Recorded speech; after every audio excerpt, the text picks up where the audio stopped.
Thank you. Good morning. We're really fortunate to have Mark Gorton here with us this morning to talk about the future of cities and the role that active transportation is having and must continue to have in transforming them. You might be unfamiliar with Mark, but you're probably familiar with the fruits of some of his efforts. Let me fill you in. Described as a serial investor, Mark, a New Yorker, is the founder of a number of innovative financial and technology companies, money management firms that specialize in quantitative trading and investment strategies. He's made a lot of money on Wall Street. He's a founder and executive director of Open Plans, an organization that's dedicated to using open source software to create tools to catalyze civic engagement. Open Plans houses two projects with which many of you are probably quite familiar: Streets Blog and Streets Films. By spreading information far and wide, these journalism projects are transforming active transportation advocacy across the continent. 8 years ago, Mark founded the New York Streets Renaissance campaign to realize a vision of livable streets for New York City. His efforts, and those of his partner organizations, resulted in the hiring of Jeanette Sadiq-Khan to be the Commissioner of Transportation for the New York City DOT. Yeah. I think it's fair to say that since then, active transportation in North America has become more prominent and has been following a new and steeper trajectory than it did before. It's Mark's catalytic involvement that resulted in him being identified in a New York newspaper as the man who closed Times Square to traffic. So that active transportation is a good idea is without question. We have the data of many researchers describing it. We have the fervor of many advocates supporting it. In some cases, we have the will of politicians advancing it. But we still lack. The needle is still moving too slowly. What Mark has been able to do has been to take the wealth of data and the strength of the idea of active transportation and paint a compelling vision for our cities. Even more, Mark has taken his passion for bicycling and his zeal for advocacy and marry them to the resources he possesses. He can make people listen to him, and he is, and they do. In Mark Gorton, we have a voice that's been lacking. It's the voice of the new Wall Street. It's the voice of the MBA from Harvard. It's the voice of capital, and we welcome it and we urge it on. Mark is using his philanthropy to support across the continent the idea and the realization of livable streets. It's for no small reason that Mark was named by Utne Reader as one of the 50 visionaries who are changing your world. As I said at the outset, we're very fortunate to have Mark Gorton giving his energy, his voice, and his passion to the creation of livable cities. Please welcome to the Oregon Active Transportation Summit our keynote speaker, Mr. Mark Gorton.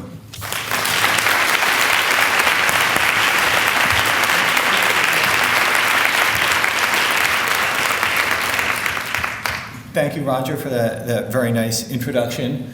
It's a pleasure to be here. As Roger said, I'm Mark Gorton, and I am from New York City. My day job in New York, I run Tower Research Capital, which is one of the leading computerized trading firms in the world. But my passion for the last decade or so has been the livable streets movement and transportation reform.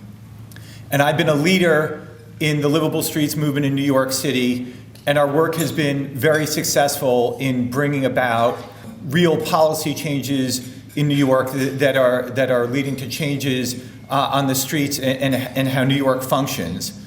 So it may be useful for me to explain a little bit about how I got into this. So I'm a cyclist. I've been riding my bike to work for around 15 years now. And if you're a cyclist on the streets of New York, you almost get killed a few times, and it really activates you to sort of think about why our streets are so hostile to cyclists and to people.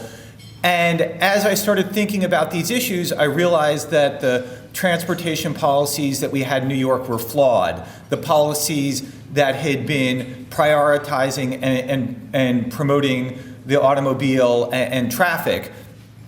And then I began to realize that there was a better way to plan and organize our streets, and that by basically turning our policy on our heads, instead of trying to maximize the amount of traffic on the streets of New York, that if we tried to minimize it, we could make the city function so much better and be a much more livable place. If any of you have ever been in New York, you know that the amount of traffic is really crushing all over the place. There are days when at lunch I want to just take a break and walk around outside, and I can walk a mile in almost any direction from my office and not get to a place that is not overwhelmed with traffic. It is just everywhere, it is omnipresent, and it really degrades the life of the city. But then I began to realize that how easy it would be to repair the city. Because, New York is very fortunate. It was built as a rail-oriented city. It's a very dense city, and and we have great transit. So it's actually, of probably all the places in the United States, the easiest place to actually peel back a lot of the harm from the automobile.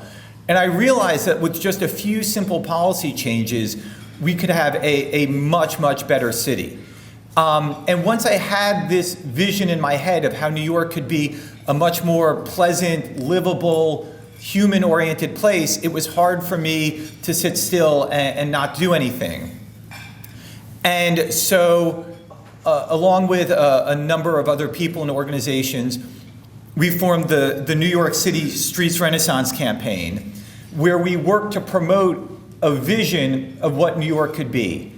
And before we came along, there was very much this sense in New York that traffic was inevitable, and that complaining about traffic was sort of like complaining about the weather. There was really nothing you could do about it.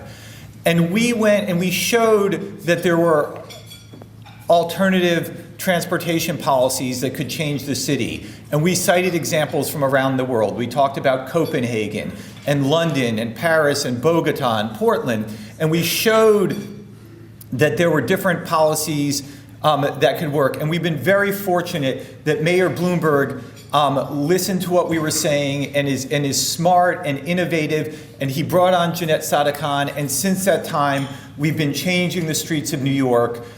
New York is now building out a comprehensive protected bicycle network across the city.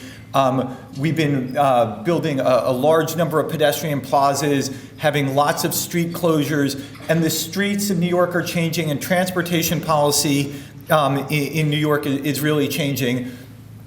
And after achieving this success in New York, I started giving talks in New York to spread these ideas, and now I've been going around the country and around the world trying to share my ideas of how we can improve our world and improve our cities.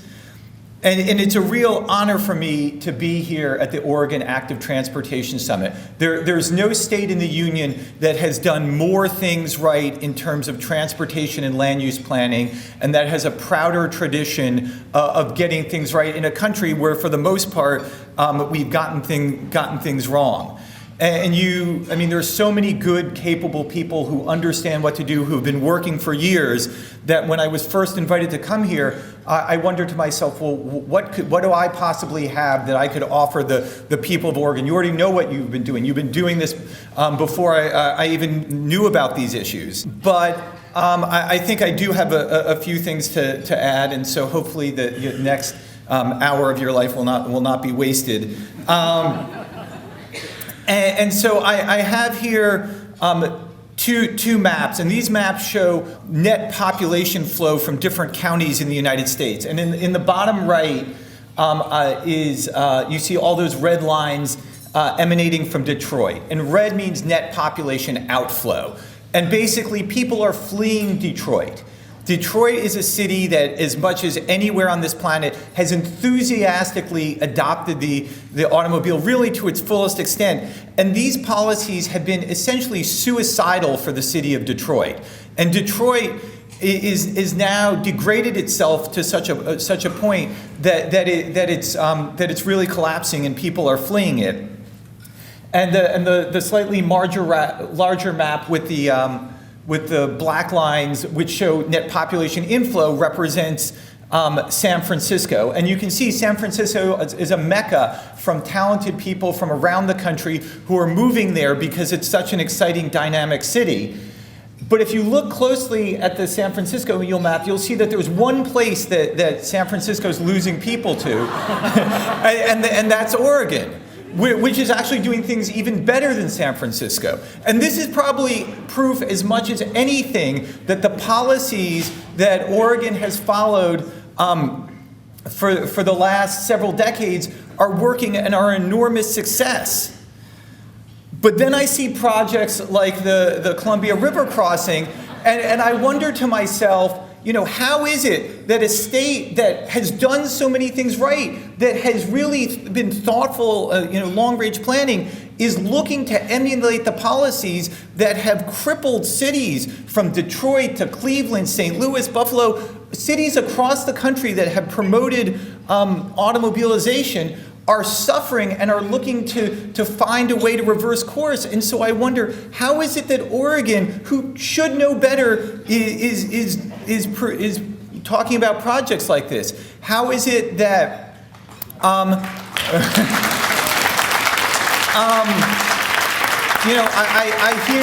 hear stories about the Portland City Council mandating parking minimums for apartment buildings built near transit, and the Portland Business Alliance successfully opposing protected cycle lanes. And I realize that there's the forces of thoughtless automobilization are very strong everywhere, and there's room for me to come and try and share a little bit of what I know.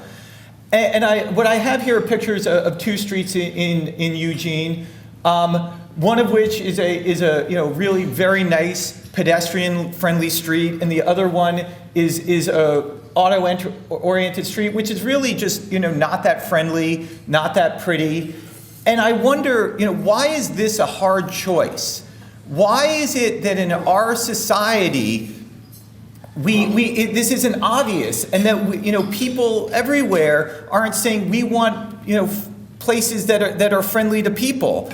And I've realized that most people don't understand the complicated interactions between transportation and land use policy. And most people just drive around and don't really think about the consequences of their driving or what it takes to build a society that allows them to drive. And if you were to probably stop the average person and ask them, what's the problems, what are the harms associated with driving? They may talk about tailpipe emission or global warming, but I really think that those are really second and third order harms, and that there are large classes of dominant harms that just most people are not aware of. And so a lot of what I'm going to talk about is articulating what these harms are, because I think people need to understand the real damage that's done by having an auto-oriented society, and most people just don't make those connections because they've never really stopped and thought about it. So the first thing that I think it's important to understand is that deadly traffic and the human living environment don't mix. Fast-moving 2-ton chunk of steel is inherently a deadly object.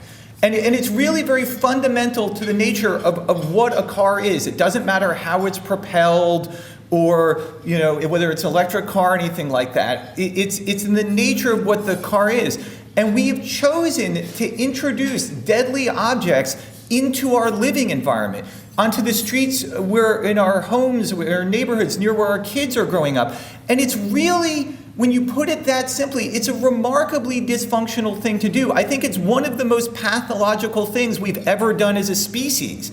We've made our own living environment toxic. And it's very important to understand that this is fundamental to the nature of the car.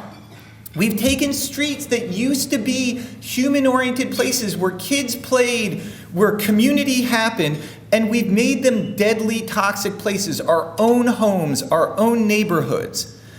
And we've had the automobile dominating our world for so long that a lot of people can't even imagine anything else. And last year I went and I gave a talk in Cleveland, and I made this slide for that talk in Cleveland. The top picture shows Cleveland in 1916, downtown Cleveland. And if you look at the streets there, and you take a close look at the people, and look how they wandering or walking in the streets. These are streets in the middle of a dense urban metropolis where people felt safe and welcome to just walk anywhere pretty much whenever they wanted.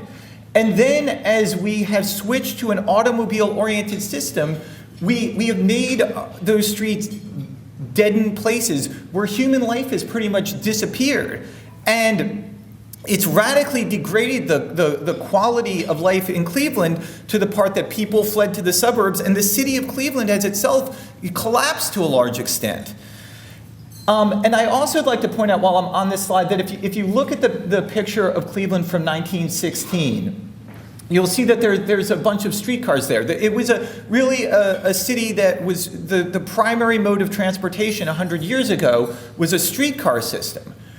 And I actually, in my thinking, I've come to the opinion that the correct transportation technology mix for our cities today is probably a lot closer to what we had 100 years ago than we do today. I think a human-oriented world with light rail, with streetcars, based on transit, is really probably the correct mix. And if we ever achieve kind of, the possible ideal, we would probably, radically reduce or almost eliminate the automobile from many of our cities. And it's gotten so bad in many parts of our country that I think that our transportation system borders on a human rights violation. And I understand that this is a very strong statement. But as human beings, we all need to walk in order to lead healthy, happy lives. Birds fly, fish swim, people walk. And as we built out our road network to connect our places, and if you looked at these places in Charlotte, North Carolina, you'll see the distances are all pretty close, a quarter, a half mile. And the roads that are intended to connect these places actually act as barriers and prevent people from walking between them.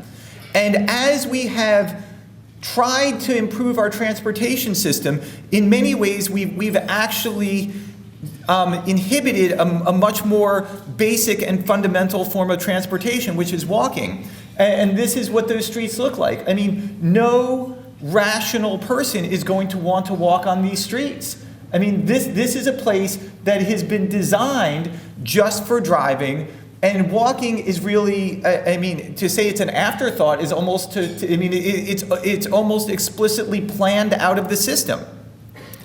And as we've degraded our walking environment, it's had all sorts of horrible consequences. And there is now a crisis of childhood mobility. We have crippled the ability of kids to move about their own world. And this map, this diagram, does a very nice job of showing that. And what this map shows is the free territory that 4 generations of kids of the same family, when they were 8 years old, had to roam in Sheffield in UK. And even though this is in England, I can promise you that whatever problems they have with car dependence in England, we have it way worse in the United States. So if you look at that kind of small dot towards the upper left, that represents the area that Ed, who's now 8 years old, is allowed to walk on his own, which is only to the end of his own street. That slightly larger circle near the top represents the area that Ed's mother, Vicky, who was aged 8 in 1979, was allowed to walk on her own, which was a half mile to the swimming pool near her house. That slightly larger circle yet represents the area that Ed's grandfather, Jack, who was aged 8 in 1950, was able to walk on his own, which was about a mile on his own to the woods near his house.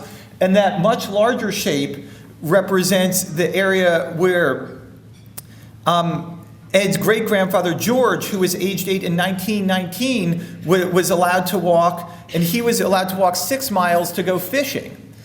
And if you look at the area where George was allowed to walk, that isn't some anomaly. That's the free space that kids from the beginning of human history up until the introduction of the automobile were allowed to roam. And as we have crushed the ability of kids to travel about their own world, we've taken away their freedom. We've made it so that they can't independently get anywhere on their own. They can't get to a friend's house. They can't organize activities. And it's really crippled their independence, and they're not able to learn the skills of how to plan activities and just decide what to do, because every activity they do has to be scheduled because they have to be shuttled to it by their parents. And it's really degraded the quality of childhood in our country and around the world. And it's a very, very significant harm. And it's a harm that most people, when they get in their car to drive, they're not thinking like, oh, I'm crippling kids' ability to have an independent childhood.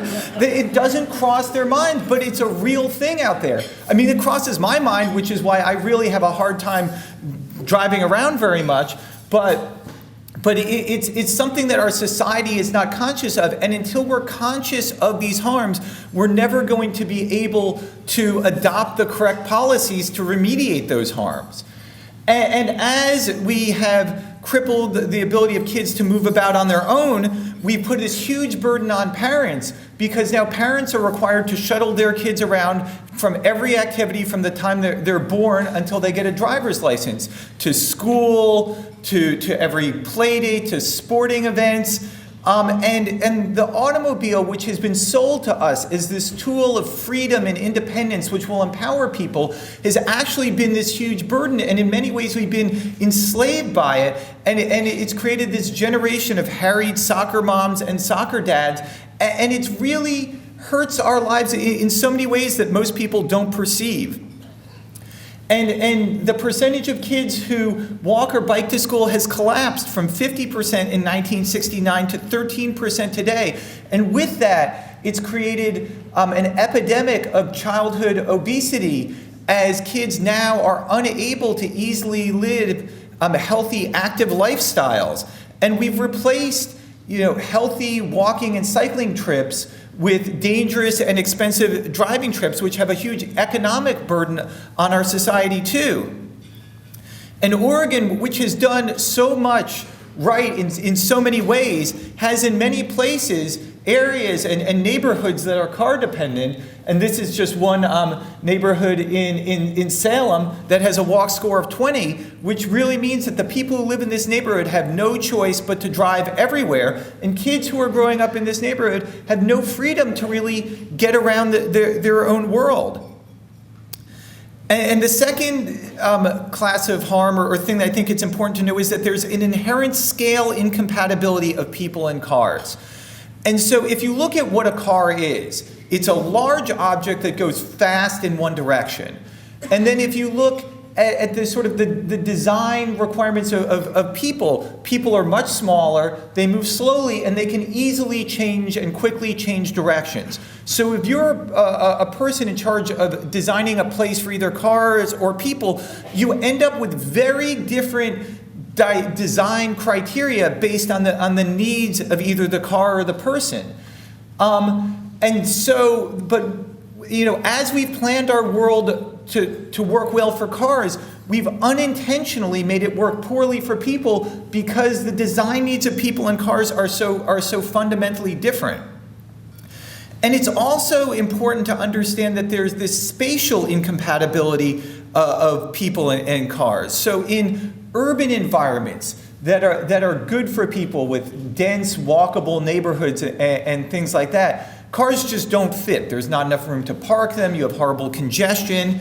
And the automobile industry, as early as the 20s, realized that this was a real problem. They realized that cars didn't fit in cities. They called it the floor space problem.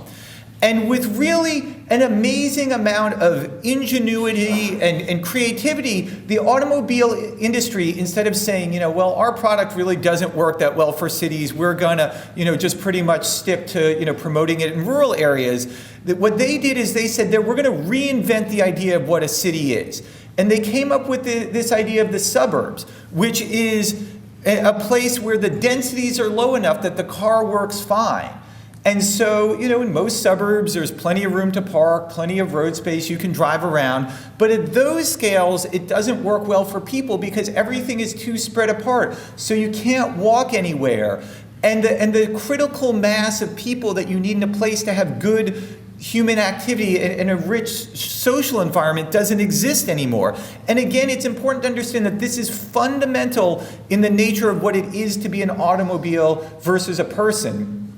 And this is not something that you can somehow remediate, or it is, you have to make a choice. You either need to design a world that works well for people or for cars, and it's really an explicit choice you need to make.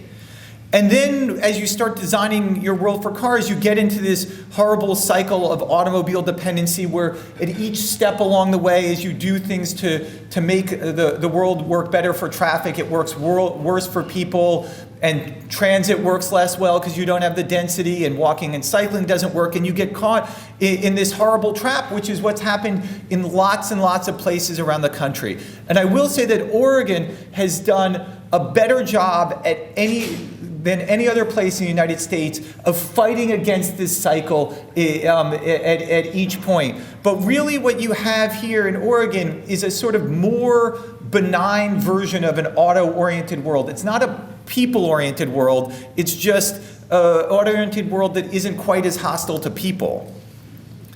And auto-oriented design also degrades places. And so if you look here in this slide, I have a highway, which is the ideal environment for an automobile. You can go fast, it's distraction-free, the automobile lives up to its potential on a highway. But a highway is also a deadly place for people, and in fact it's so deadly that it's illegal for people to even set foot on a highway.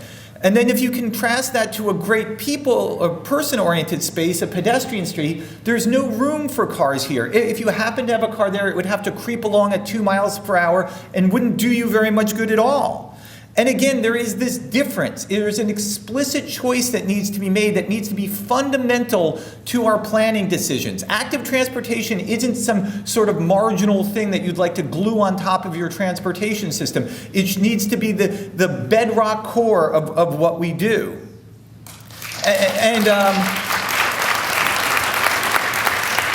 auto-oriented places are not very welcoming to people, and they're not very nice. But we built our world so this is sort of what we produce by default all over the place.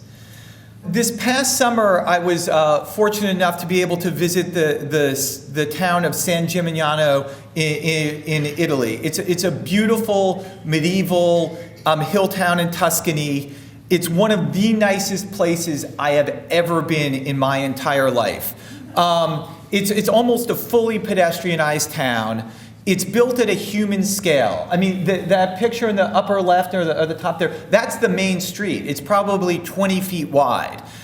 And it's really one of the most wonderful places I've ever been. And as I was walking around kind of marveling at how nice it was, I was thinking to myself, God, we never build anything like this in the United States. And in fact, it would be illegal to build something like that in the United States. I mean, think about how many laws we would violate if we tried to build something like that. The parking minimum requirements, the minimum road width, lane width, emergency vehicle access rules. I mean, the fire department would tell you that you couldn't build this even though you have a town made of stone that's been there for 1,000 years without burning down, But we really, if you're going to build a place that's wonderful for people, cars don't fit there. And we, at some point we have to make a choice what sort of world we want. And parking is also a great blight on many of our cities. This is a map of Louisville, Kentucky, which I'm using because somebody was nice enough to do the work to paint all the parking lots red and the parking structures purple. And if you look at Louisville, it is basically, mostly parking lots.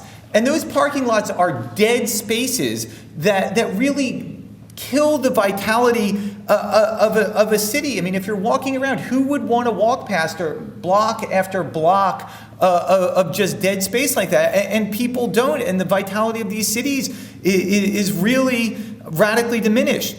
And then I went to Google Earth and I typed in Salem, Oregon, and it zooms you right into this spot here. And if you take a look, I mean, I didn't have the time to paint everything red, but I mean, the majority of what you see there are parking lots. I mean, these parking lots that are necessary to accommodate these spatially inefficient cars are a blight on cities across Oregon and around the world. And there's an enormous economic and fiscal toll of auto-centric development. The automobile is the most expensive transportation technology for a society.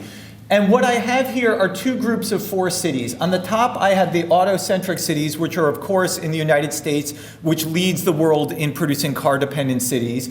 We have Houston, Atlanta, Phoenix, San Diego, where between 93 and 95% of all trips are by car. And if you've ever been to any of these cities, you know that basically everybody drives everywhere and you really don't have any choice.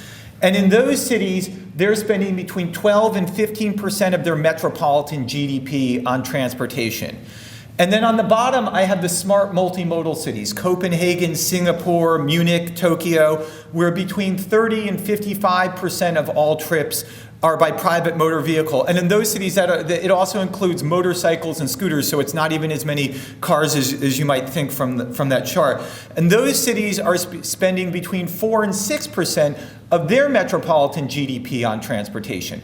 So by getting your transportation mix right, you can save 8% of GDP. That is an enormous amount of money. And given the fiscal problems that we have all over this country, I would suggest that we take every opportunity we can to save every 8% of GDP chunk that we possibly can. And if you think about it, it makes a lot of sense, because by getting your land uses right and grouping your buildings closely so that you can have walking and cycling trips and basing it on transit, those are all much cheaper than having expensive car trips, which is the most expensive way that people regularly get around. And this kind of shows that if you cluster your land uses properly, you reduce your demand for trips. I mean, really, when we're planning our system, we should be planning our system to reduce the number of trips to the absolute minimum necessary. But with auto-oriented planning, what we've done is we've taken our land uses, blown everything apart, and then made trips which used to be easily done by walking require an automobile. And I will say that this is no accident, that there have been very smart, very shrewd, very well-financed people in the oil and automobile industries who've understood that it's in their best interest to get everybody driving around. They're not making any money when someone walks around. They only make money when the people drive around. And so we have unwittingly allowed our world to be dictated by the political agenda of the oil companies to our own great detriment. But reducing driving is a good investment.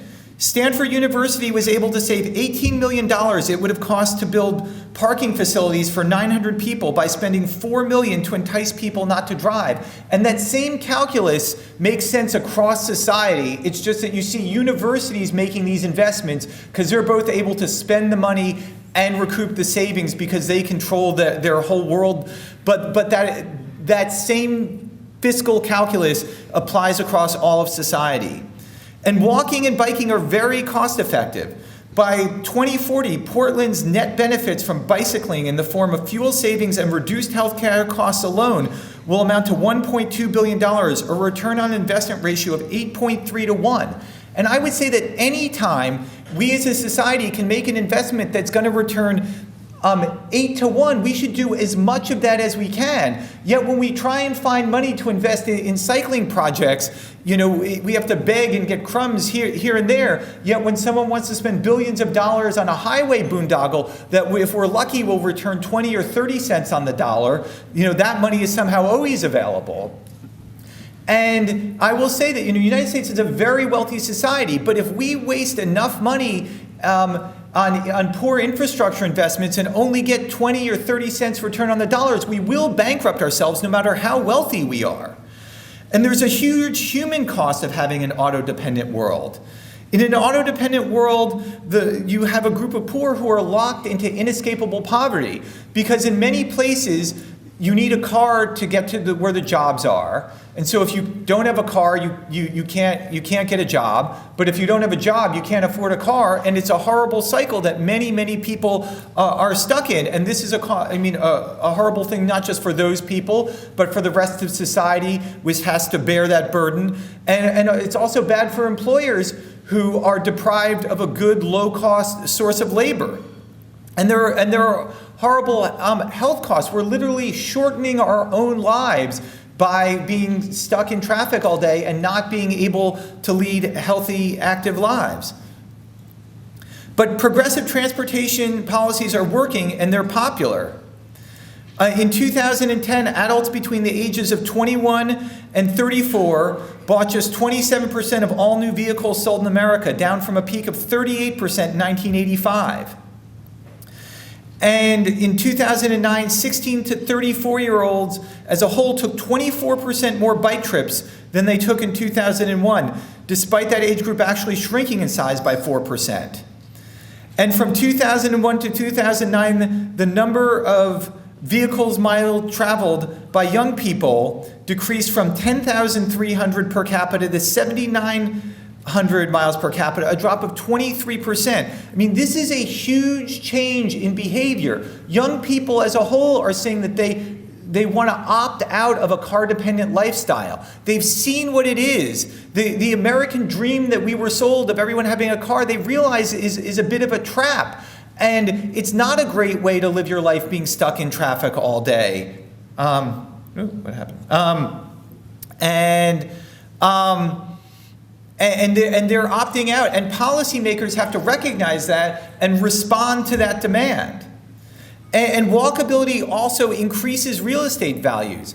In the mortgage crisis, sprawl-oriented real estate collapsed in value, where walkable real estate held its value or actually increased in value during the same time. So people are voting with their pocketbooks. They're willing to spend more to live in a walkable neighborhood because it leads to a better life, and people recognize this.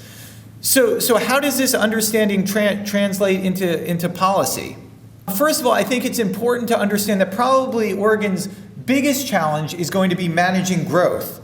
By 2040, Oregon's population is expected to grow by 40%.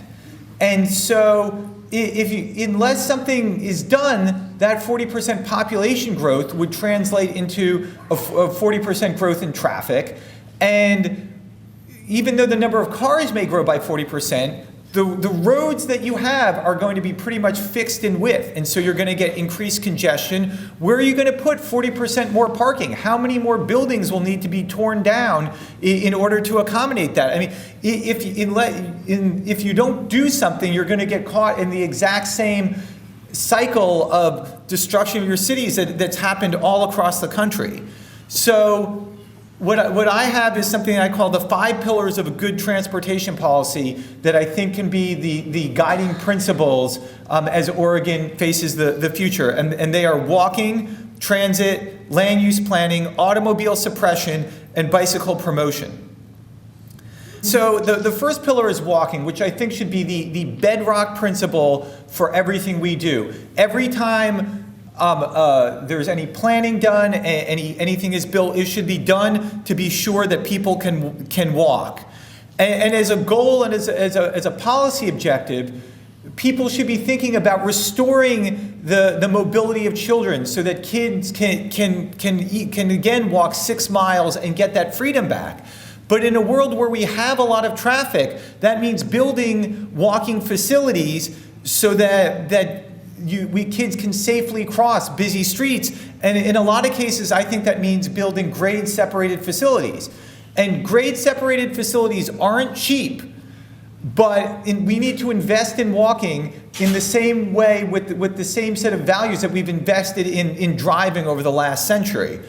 And even though it can be expensive to build good walking and cycling infrastructure, one of the benefits of it is that there are large contingents of our society who are politically powerful, who like to see large infrastructure projects. So if we create a mandate that we have to have grade separated walking facilities at every major road crossing across the strait, you can do the math as to how many billions of dollars that's going to be. That can create a political force that can help push these sorts of projects forward.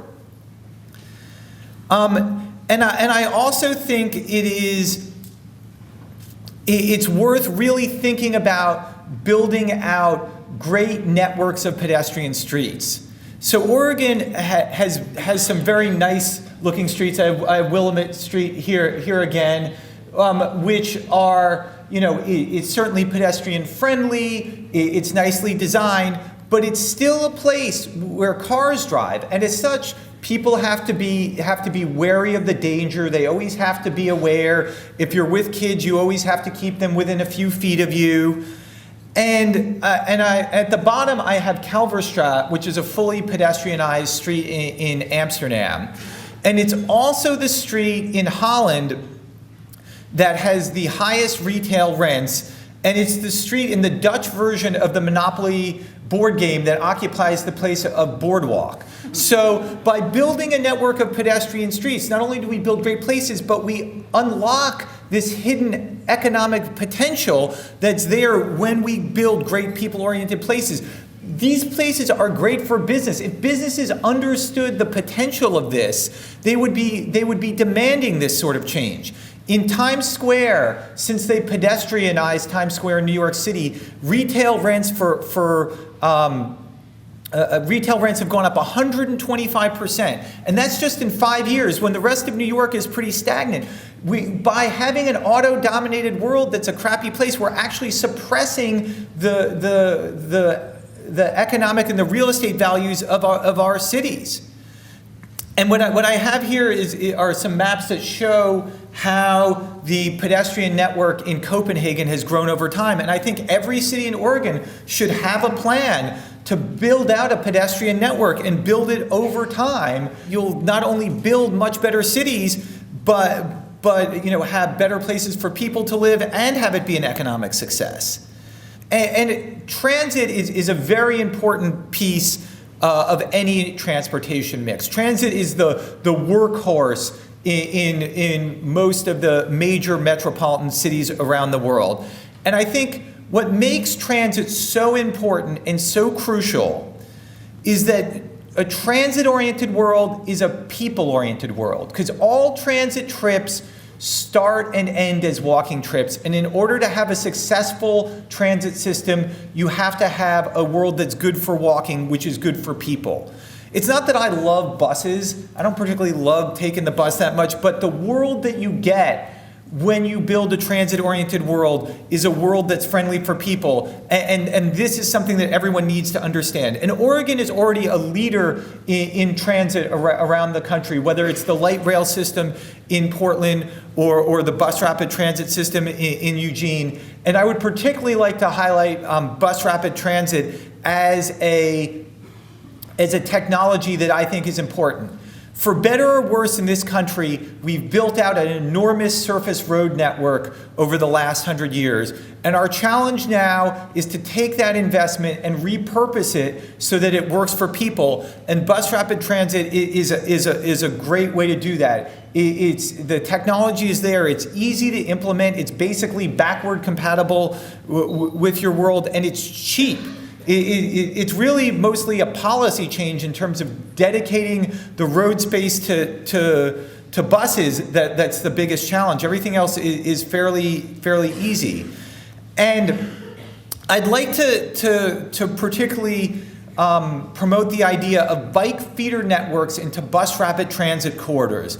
Most Oregon cities are pretty low density places.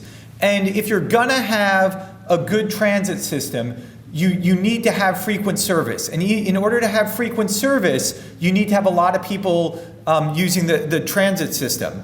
And in New York, I'm fortunate to live in a place where, the subways are coming, every 2 or 3 minutes, and you can just go and show up and know that there is going to be a train for you. If you're going to have a great transit system that people really want to use, you need to have that frequency of service. And so given the densities that you have in cities in Oregon, you need to be able to drain a fairly wide basin into those transit corridors to give you the number of passengers to get that frequency of service along these corridors, probably not at the 20 or 30 story scale that you see in Curitiba. But again, by building a lot of housing right on these corridors, you allow, you reinforce your transit system, you give a lot of people great mobility options, and you also can accommodate that growth, which is coming, without increasing automobile usage and very cost effectively. I'd also like to take this opportunity to mention the LEED for neighborhood development, LEED ND standards, which is talking about moving towards a use-based zoning form-based zoning rather than use-based zoning. And I don't have time to go into all the details of this, but right now we built this system. And again, I would point out very much at the urging of the auto and automobile industries, they recognize that if you want to have as many trips, as far as possible, you need to spread out jobs and homes and everything. And it turns out that that's a bad idea. And the LEED ND standards are really excellent. You have all of the principles that you would want in a nice, well-articulated package. And so by adopting them as the underlying principles of how you do your zoning, I think you'd do very well. And you want to promote dense, walkable towns. In towns, big and small, and it's really a return to the American ideal of the small town with the neighborhood streets where people knew everybody. But again, this is different than building what's essentially just a collection of strip malls. And these are great places that everyone walks, but it's not the standard that we do in this country. And we really need to be conscious about suppressing automobile usage. It has to be an explicit policy goal. Traffic is a form of pollution. It degrades our world. It harms people, and it needs to be considered as such. And we need to do what we can to minimize that traffic. We have both explicitly promoted driving in this country as an inherent good, and also accommodated it as a necessity. Well, neither of those things is true, and we should be examining every single policy decision we have and asking ourselves, is this going to lead to more or less driving? And we need to explicitly be choosing policies that lead to less driving. And as a first step, we have to stop building new road capacity and stop expanding roads. This just leads to more traffic. We have learned by now that you cannot build your way out of congestion, and it only makes things worse. And the fact that after 50 years of this failed policy, we are still trying to do it, at this point just gets to be a matter of stupidity on the part of our society. And one...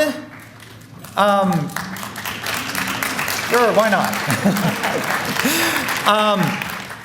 And one innovation that you don't see very much of in this country that I'd like to point out is traffic cells. So I have here a map of the central city of Groningen, which is the largest city in northern Holland, and is also the city in the world that has probably done the most things right in terms of their transportation policies. It was the city where Hans Monderman did his finest work.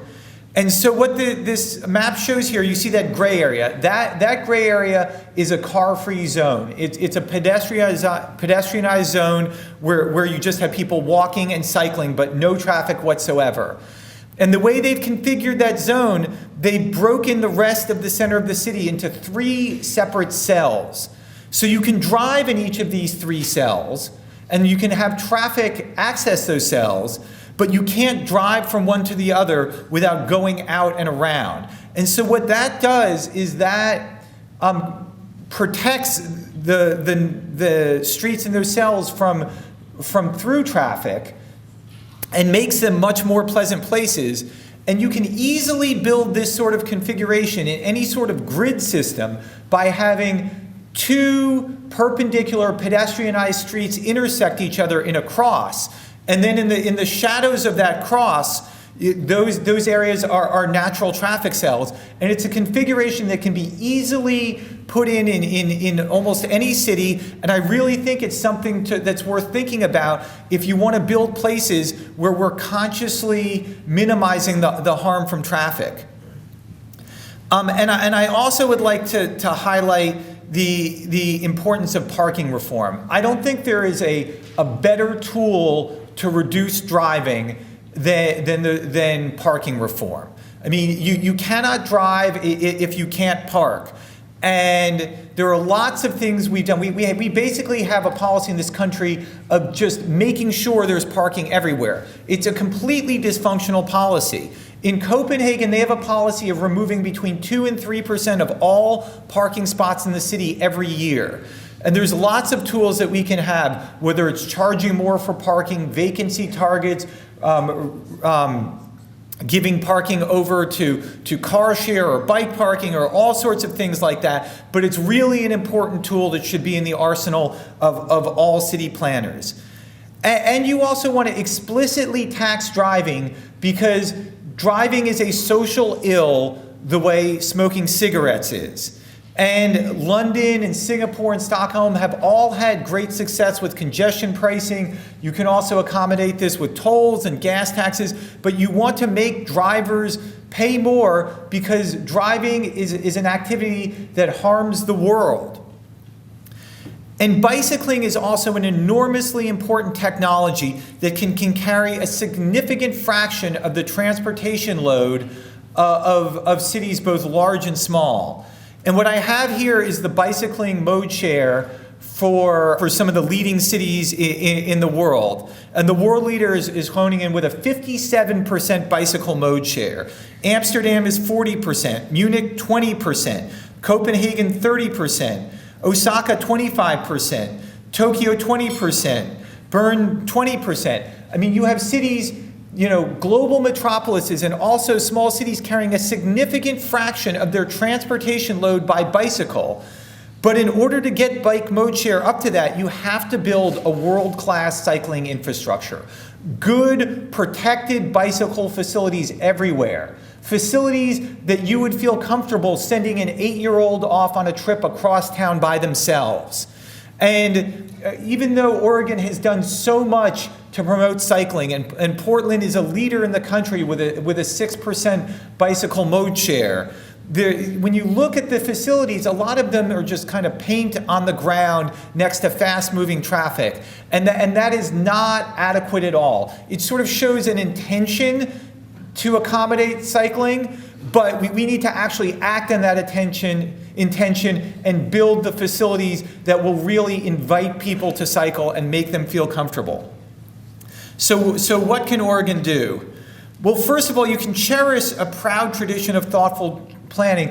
And really, I hope the people of Oregon realize all of the great work, all of the smart long-term planning, all of the great fights against the natural dominance of the automobile in this country. I mean, this is a country where at a federal level, promoting the automobile has been one of the major policies. And it's been so easy for so many other cities and states to fall into a trap of degrading themselves with the automobile. And Oregon has fought nobly against that.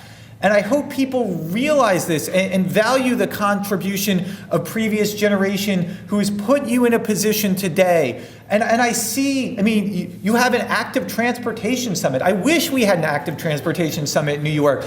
I mean, the governments in Oregon have built into them institutional frameworks to promote active transportation in a way that other places in the United States don't. I mean, you have the base from which to build, but people need to recognize what has been a success if they want to promote that in the future.